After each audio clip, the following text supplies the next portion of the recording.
Okay, चल आज का हमारा टॉपिक है एपिडिडाइमिस। ठीक है, इससे पहले के जो वीडियो में था हमने कहाँ तक पढ़ लिया था, रेटिटेस्टिस तक फॉर्मेशन हो गया, वॉसा एफरेंशिया हो गया था। और वॉसा एफरेंशिया जो है वो कलेक्ट होकर एक जो हाईली कोइल्ड ट्यूब बनाती है जिसको हम बोलते हैं एपिडिडाइमिस। आज हम देखेंगे इस लेक्चर में एपिडिडाइमिस का स्ट्रक्चर और क्या क्या पोर्शन होता है इसमें। ठीक है, अगर हम बात करें एपिडिडाइमिस है तीन पार्ट होते हैं इसके। In main it is 6 metre in a length. कितनी होगी? 6 मीटर होगी, लेकिन कॉइल्ड है इसलिए स्ट्रक्चर क्या दिखता है इसका छोटा। अगर कॉइलिंग को हम निकालेंगे तो कितनी हो जाएगी? 6 मीटर तक हो जाएगी। ठीक है, अगर बात करें हम तो पहला पोर्शन है जिसको हम बोलेंगे upper portion, highly coiled part है जिसका एको नाम होता है कैप्यूट एपिडिडाइमिस, या इसी को एको नाम से जानते हैं हम ग्लोबस मेजर।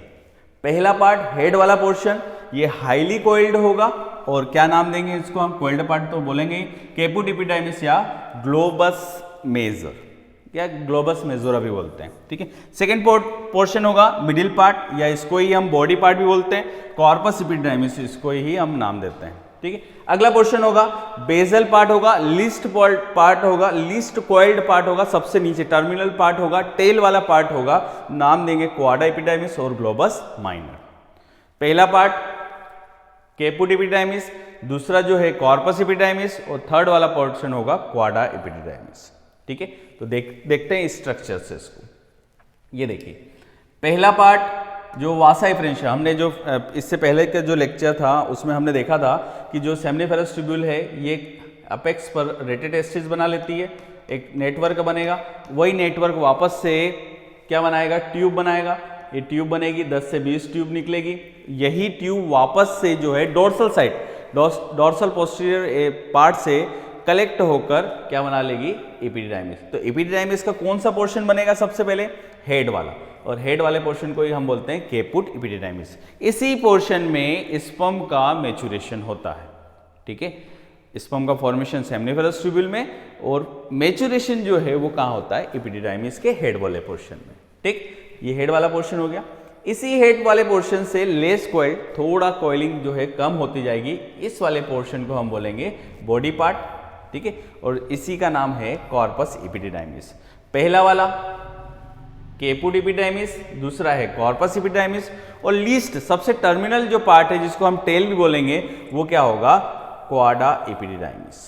ठीक है, पहला कैप्यूट, कॉर्पस दूसरा, और तीसरा आएगा क्वाडा। यही क्वाडा एपिडिडाइमिस जो है वो पीछे ये वाली ट्यूब देख रहे हैं, देखिए इसको हम बोलेंगे वॉज डिफरेंस। क्या बोलेंगे? Was difference. ठीक है, तो एपिडिडाइमिस की अगर बात करें तो हमको जो है 3 पोर्शन देखने को मिलते हैं। पहला कौन सा होगा? कैप्यूट एपिडिडाइमिस, दूसरा जो होगा वो कॉर्पस एपिडिडाइमिस, और तीसरा जो होगा वो क्वाडा एपिडिडाइमिस। ठीक है, हो गया यहाँ तक? चलिए आगे देखते हैं, कुछ पॉइंट्स और भी है इससे रिलेटेड। क्वाडा epididymis enter inside the abdominal cavity from the scrotal sac in the form of vas deferens. क्या करेगा? स्क्रोटल से, भाई टेस्टिस का पार्ट है एपिडिडाइमिस, वो कहाँ पर प्रेजेंट होगा? स्क्रोटम में। स्क्रोटम से वो स्पर्मेटिक कोट के जरिए क्या वॉज डिफरेंस निकलेगी और कहाँ जाएगी? Abdominal cavity. कहाँ जाएगी? अब्डोमिनल कैविटी में, या डक्टस डिफरेंस इसी को बोलते हैं। ठीक है, एक डायग्राम देख लेते हैं, इस डायग्राम से आपसे समझ में आएगा। जैसे देखो ये टेस्टिस है, ये एरिया कौन सा है? टेस्टिस का। टेस्टिस ये वाला एपिडिडाइमिस, ये एपिडिडाइमिस का हेड पोर्शन, ये वाला कौन सा है? बॉडी वाला, और ये टेल। यही टेल वाले पोर्शन से आपको वाज डिफरेंस से यहाँ से, ये स्क्रोटम है, ये एरिया कौन सा है? स्क्रोटम का। इधर भी टेस्टिस प्रेजेंट होगी। ठीक है, पैर में प्रेजेंट है, तो यहाँ से वाज डिफरेंस ऐसे निकल कर जाएगी यूरेटर से कॉइल्ड, यूरेटर पर पीछे से निकलेगी। ठीक है, यूरेटर के पीछे। ये यूरेटर कहाँ से आया? किडनी से। ये क्या काम करेगा? यूरिन का। ठीक है, ये किडनी से आए, ये यहाँ से पीछे से होते हुए यहाँ पर एक जगह आकर खुलेगा जिसको हम बोलते हैं क्या? एम्पुला। क्या बोलेंगे? एम्पुला। ये जैसे यहाँ पर ये खुलने लग गया। ठीक है, हो गया यहाँ तक, और यहाँ बनाएंगे इजैकुलेटरी डक्ट। ठीक, चलिए वापस आते हैं पॉइंट पर हमारे। क्या होता है इसमें? Terminal dilated part of vas deferens are called ampulla. अभी देखा हमने, epididymis can temporarily store the sperm for as long as a month, 1 महीने तक जो है वो एपिडाइमिस जो है स्पर्म्स को स्टोर करके रखती है, साथ में उसी का वहां पर क्या होता है, मैच्योरेशन हो, here the functional maturation of sperms takes place. वहीं पर एपिडाइमिस के ज़्यादातर हेड वाले पोर्शन में जो है वो स्पर्म का मैच्योरेशन होगा, फॉर्मेशन होगा seminiferous tube. The wall of epididymis is made up of 2 layers. Outer layer है वो सर्कुलर मसल से बनी हुई है, इनर जो लेयर है वो किससे है, एपिथेलियम से। वॉल ऑफ वॉज डिफरेंस, ये किसकी बात करी थी हमने, एपिडाइमिस की। अब बात करते हैं wall of vas difference is also made of 2 layer, outer circular muscle layer and epithelium. दोनों जो है वो एक ही जैसे मटेरियल से बनी हुई है, आउटर जो है वो सर्कुलर मसल होगा, इनर जो है वो एपिथेलियम लेयर होगी। The sperm reach the abdominal cavity due to the pulsation of the vas deferens. देखो अगर हम बात करें एब्डोमिनल कैविटी, नीचे से ऊपर की तरफ जा रहा है तो ग्रेविटी लगेगी, तो उसमें काम करता है पल्सेशन। जो ट्यूब है पहले यहाँ पे इसमें आएंगे, फिर और दबाएंगे, फिर ऊपर जाएगा, फिर और, जैसे यहाँ पर देखिए, यहाँ पर आपको देखने को मिलेगा पहले स्पर्म यहाँ तक आए, ठीक है, यहाँ से आपको ये जैसे स्पर्म यहाँ आए, फिर पल्स होगा, यहाँ दबेगा, फिर ऊपर की तरफ जाएंगे स्पर्म, और फिर क्या होगा, और पल्स होगा, और दबेगा, फिर ऊपर की तरफ जाएंगे और दबेगा। तो जैसे पल्सेशन से जो है स्पर्म जो है वो टेस्टिस से या एपिडाइमिस से निकलकर वाज डिफरेंस के जरिए कहाँ तक जाते हैं, बाहर एम्पुला तक जो है वो जाते हैं। ठीक है, हो गया। कौन सी मेथड होगी, पल्सेशन। और पल्सेशन होता किस ट्यूब में है, वाज डिफरेंस में होता है। Was difference run upward inter abdominal cavity. Both was difference coiled around the ureter. अभी देखा थोड़ी देर पहले, of their respective sides and then dilate to form ampulla.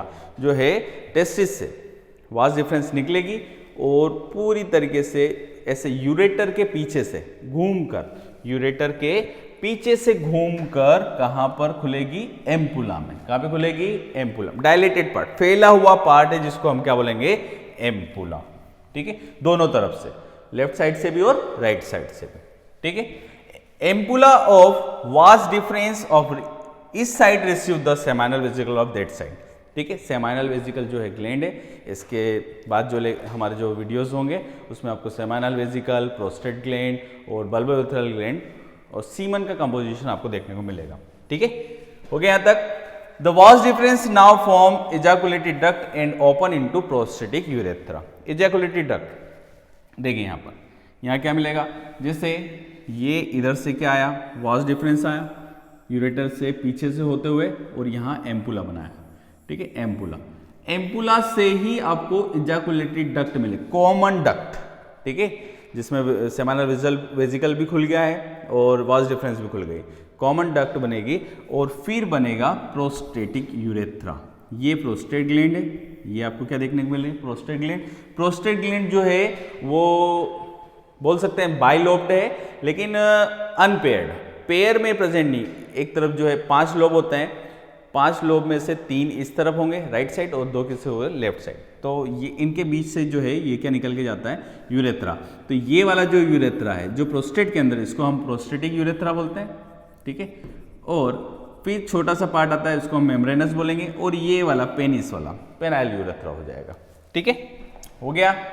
चलिए वापस आ जाते हैं पॉइंट पे, ओपन इनटू प्रोस्टेटिक यूरेथ्रा। यहां तक देखा हमने। A pair of seminal vesicles are situated dorsolateral side of urinary bladder, which open separately before the terminal end of the vas deferens. So terminal end of vas deferens meet to form a single ejaculated duct in each side.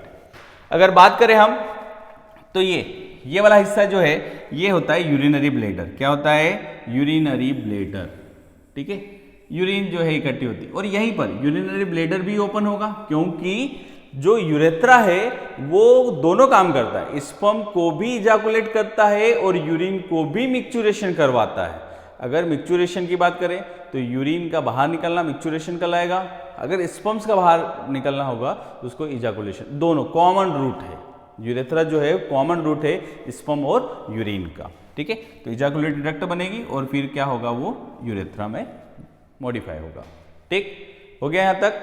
तो यहाँ पर हमने क्या देखा है, आज हमने यहाँ पर एपिडाइमिस देखा और एपिडाइमिस से लेकर हमने कहाँ तक, इजाकुलेटेड डक्ट तक देखा। अब इसके बाद जो है हम ग्लैंड्स की बारी आएगी। कि सेमाइनल वेसिकल कहाँ प्रेजेंट होगा, प्रोस्टेट ग्लैंड कहाँ प्रेजेंट होगा, बल्बोरेटरल ग्लैंड कहाँ प्रेजेंट होगा, वो हम देखेंगे अच्छे से। ठीक है, जो भी कंटेंट आपको यहाँ पर जो वीडियो में दिखाया जा रहा है वो कंटेंट आपको डिस्क्रिप्शन में PDF के फॉर्म में भी मिल जाएगा, आप वहाँ पर जाकर डाउनलोड कर सकते हैं। ठीक है, चलिए।